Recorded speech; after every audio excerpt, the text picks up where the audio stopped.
Limbs have been lost, blood shed, tears bled from heroic man at the sight of my legs in motion.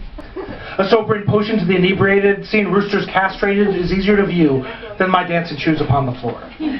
There are reasons I don't dance, a multitude of excuses, defenses of prior offenses upon a public far too innocent to deserve such a fate I could mention, in hopes of prevention of repetition. There are reasons I don't dance. Laughter, tears, and screams arrive in equal measures when I begin. These are not lies I've spun. It's no good for anyone. It's a travesty of fun, a bad time for everyone when I dance. That's a poem I wrote. For you. Thank you. Thank you. I've been trying to figure out just what it is about you that reaches me in that special place that is only for you. Someday I hope to understand my feelings for you. I want to know what it is that makes me hate you so much. Is it the stupid things you say? Your self-involved statements of inexact idiocy? Is it your fat, ugly face? I have seen fatter faces, more ugly. I've heard more facile folk, fuller of themselves, swearing that they were cursed by assorted humble brags, like, oh, your car can't fit all the girls that want to date you, or your wall is buckling under the awards that you've hung, or your eyes are strained by the zeros and nines in your bank account. It's awful. It's all awful in you, but why am I so much more tolerant of Andy and Jen when I hate you so very, very, very much? What makes you the worst? Is it that in you I see some small part of myself that I despise? I don't have answers for, nor am I sure that I want them. I'm not at all sure if the research is worth it. I wrote that for you.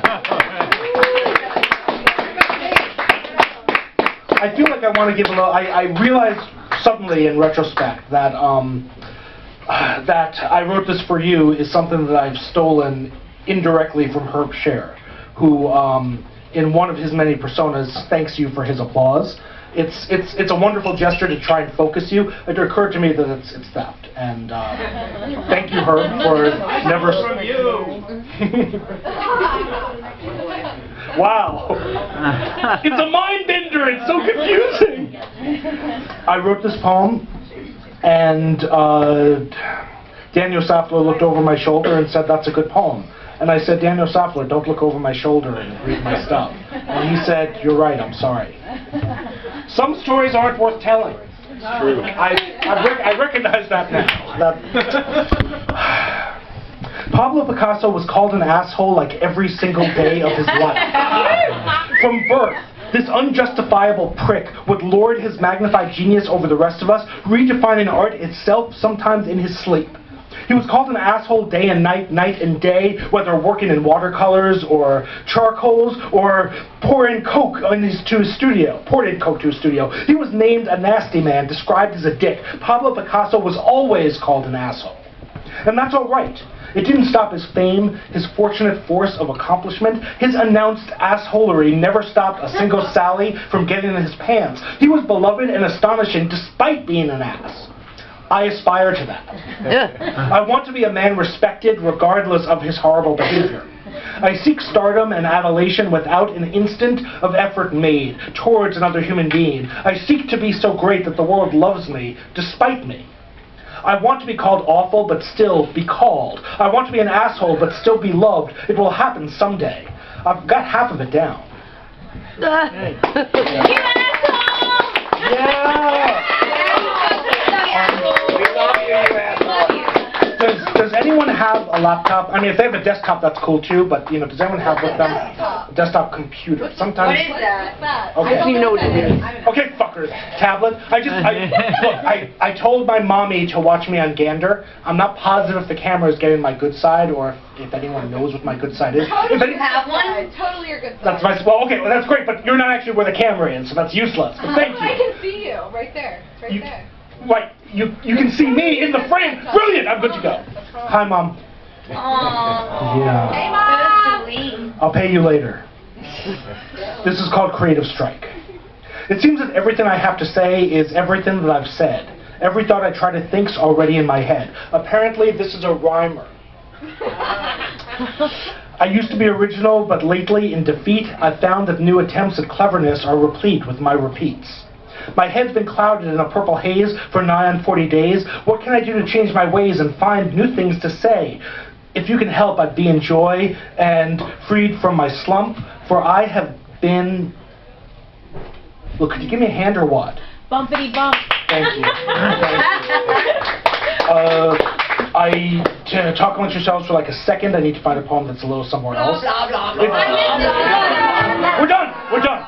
It's totally hypocritical. I was talking to Ben Krieger the other day and said, oh yeah, there's never any downtime in my shows. Bullshit. This is called Contrast. I wrote it for you. No hand gesture because I might have actually written it for one of you. Fuck. My poem is better than your poem. The thoughts in my head are purer, more evocative, stronger, and faster too. I can write deeper than you, with greater wit and cleverosity and more evocative consonants. You will find more rhythmic references to French history and French fries in my latest work than you have ever written. My books are thicker and denser and darker and dirtier than yours. I've got it all over you, writingly. You get it?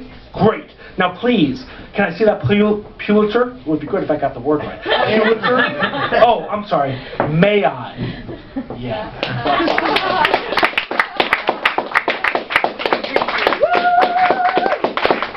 Just so we're clear, it's about one of you. Oh, this one is called The One. There is a poem about you, one that I haven't written. It is a poem of exhilaration and culmination and sun-swept scenes in exotic locales. It is a description of events from epic fantasy where we are happy and content and perfect for one another. It is the one poem, the one, that I have not yet attempted, as I don't have the creativity to compose it. I lack the skill or the inspiration, though I hope to find them all someday. That's something I wrote. That's definitely not me. Poem is about Lorraine Lucky. Lorraine Lucky just came back from Europe. Apparently she just swam here like today. Go figure. Yeah. Is she cooler than me? Fuck all of you. Fuck all of you for even suggesting that. Yes, of course. God damn you, Lorraine Lucky. Why don't you play a show here at the Sidewalk Cafe on some Thursday? I am playing on Thursday. She fucking told you. In my fucking face. What time, Lorraine? 10:30. 10:30. So it's not like exactly 168 after. That would be 170. That would be 170 after. So, you know, you're in my wake, baby. I'm trailblazing for you. I'm going to read a poem. This is called Racial Disharmony. For those of you who are at the open mic on Monday, you heard this. Oh, shit. So you can get your money back for that show. Are they free? I guess they are. I'm so sorry, Rebecca. The exterminator is sick of me with my calls and my begging and my incessant offers of reals to get the job done. Stop calling, he says, and leave me alone. You do not have tortoises in your ceiling. Oh, mi Dio! He doesn't understand, he refuses to see, but I know there is something haunting my halls, a creature crawling beneath the roof, a beast that defies description but remains a tortoise in the ceiling. The exterminator will not come or even speak to me anymore, so I am left alone with that thing prowling my presence, a creaking just out of reach. An alien is amongst me, but I can do naught about it. And don't get me started about the hairs in my drain. That's a poem.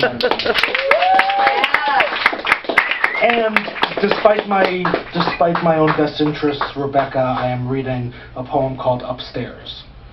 What? Poem called Upstairs, Rebecca, I am reading. Okay. It's a fact. I mean, it's not actually a fact yet. I am not reading it.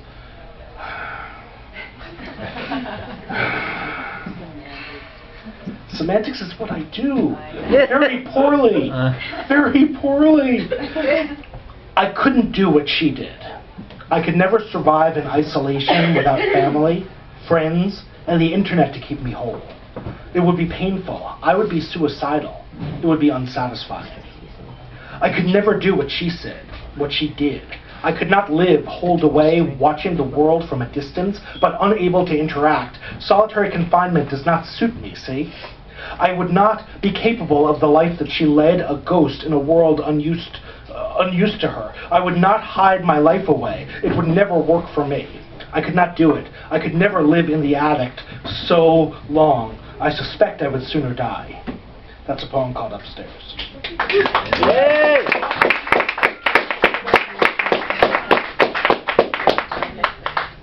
I call them poems, but they don't rhyme. I call them poems, but they're completely arrhythmic.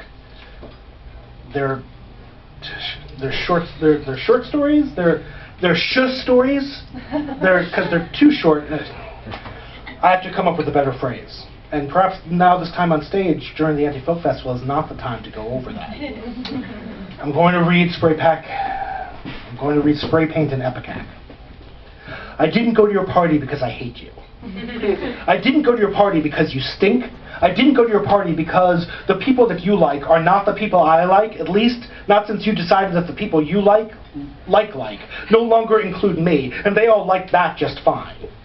I didn't go to your party because I had better things to do. I didn't go to your party since I had a cold. I didn't go to your party though I thought about it for a long, long time and even bought the spray paint and Epicac just in case the party needed some livening. I didn't go to your party because I thought better of it.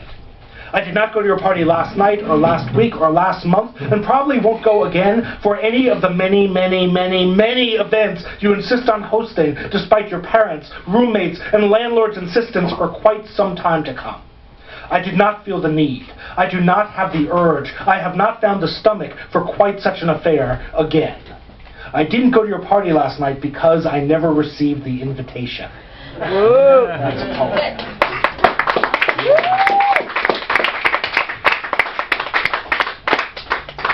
You could like me on Facebook. How? But not in person. Facebook. I'm that old. I'm not talking. It's not like I'm talking Napster or something, or Friendster, or Creepster, Freakster. I'm not talking any of these old-fashioned things. I am talking about Wisconsin. There is no such place as Fredonia, Wisconsin, but if there were, I would go there. I would trek out hitching, taking plane, train, or filthy rain-slick hydroplane in my way to that blessed town. I would go to that fictional place on that factual cheese state and I would settle down. I would find a home where in Fredonia, Wisconsin, and always exactly be what I was meant to be.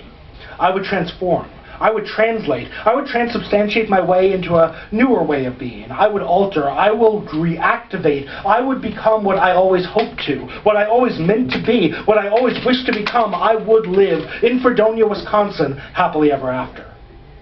And I would be at the end of my story if there had only ever been a Fredonia, Wisconsin. As it is, I must stay with all of you here in a world without Fredonia. There is. Right off the lake, Lake Michigan, waiting for me. Oh, dear God. Oh. And that's that.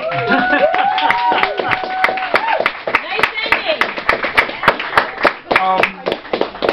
The last time I read that, Ray Brown tried desperately to show me all the Fredonias I could move to. I think I'm supposed to take a hint that I've not quite figured out yet. Nobody bought Hitler's paintings.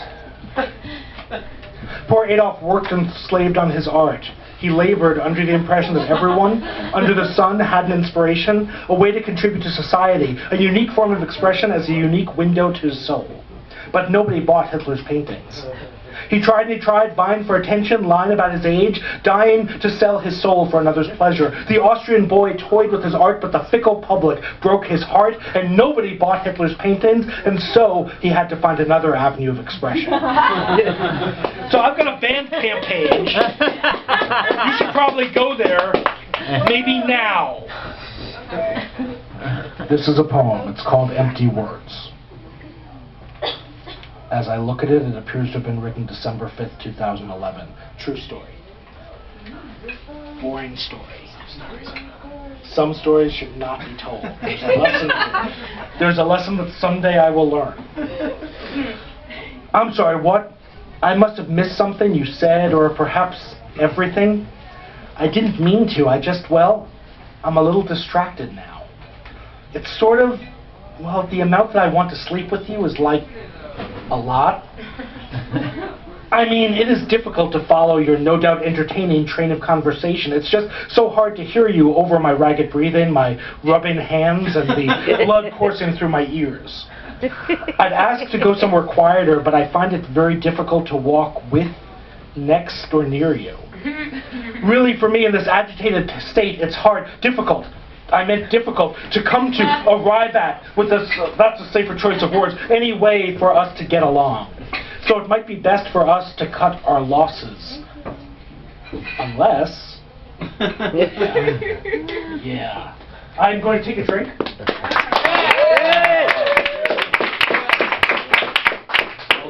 So, you know, note to self, when John stops talking is when they're the happiest and they applaud.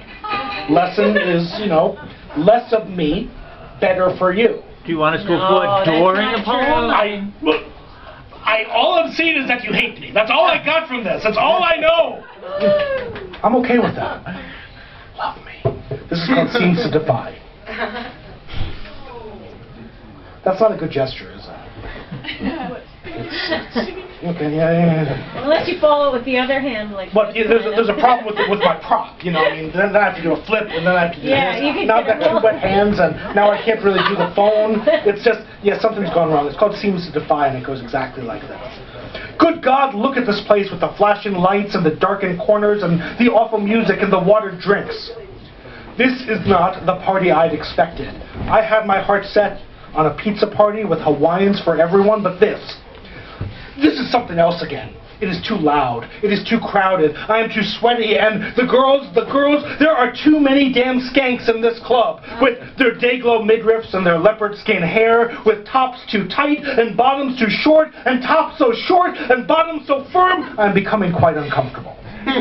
They are simply becoming the skanks to the left of me, sluts to the right, and right ahead of me, dead set, is a hard-on, making the table seem to defy gravity. And I ask myself, what am I doing here? This is not my beautiful house. These are not my pornographic magazines, though that redhead looks kind of familiar. Oh, those brunettes are getting kind of familiar. I do not belong here. This is not my place. I have given up slutty chicks for Lent, which may be over for all I know because I'm Jewish, but not very good at it. I should leave. This is not where I should be with the friendly girls and their musical heels and welcoming stockings. God, look at her lovely chest and fantastic dress stained with the spirits of another. Would she have fucked me? I'm wondering still as I wrestle to the door, attempting to escape from the environment that escaped me for what felt like hours but was probably instants. That bar was sinful. That club was crazy. I can't believe they talked me into that and cannot wait to get back in.